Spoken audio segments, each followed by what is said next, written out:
Hey folks, Gary here. Happy Monday morning to you. Of course, you might be saying, it's Monday. What's happy about Monday? Well, hey, any day that you're alive, any day that you're walking with God is a fantastic day. And of course, we walk with God, so that means this is going to be a great day. It's a great day to be alive.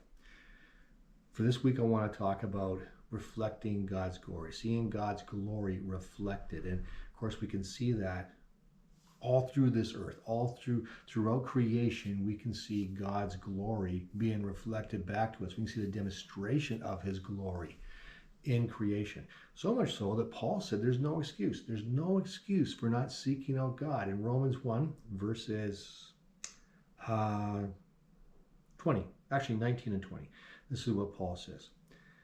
They know the truth about God because he has made it obvious to them. God has made his truth obvious.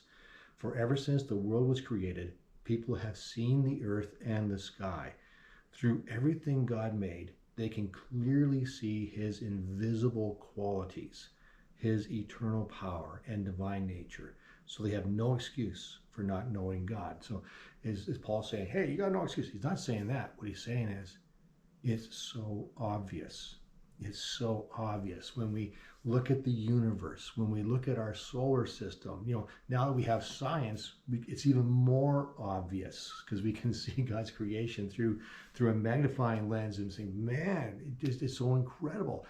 Our solar system, completely balanced, perfectly balanced. It's been that way for a long, long time, and it hasn't gone out of balance. Our bodies, our nature, a blade of grass, life itself. Who told the first being to breathe, right? Life itself, our memories, all these things.